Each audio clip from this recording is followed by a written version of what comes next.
TV. If you're looking to reset or update webOS on your LG Smart TV, here are the steps for both. 1.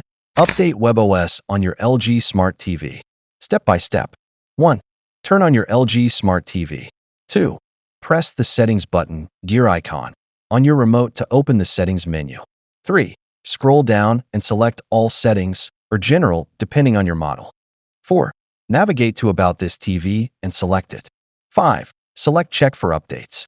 6. If an update is available, follow the on-screen instructions to download and install the latest version of webOS. 2. Factory Reset webOS. If you want to reset your LG TV.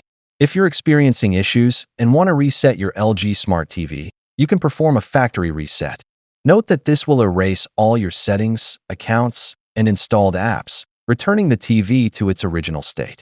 Step by step. 1. Press the Settings button on your remote. 2. Scroll to All Settings. 3. Select General. 4. Scroll down and select Reset to Initial Settings or Reset, depending on your TV model. 5. Confirm the reset by selecting Yes. 6. The TV will restart and return to its original factory settings. And that's it. Thanks for watching. Don't forget to like and subscribe for more helpful videos like this.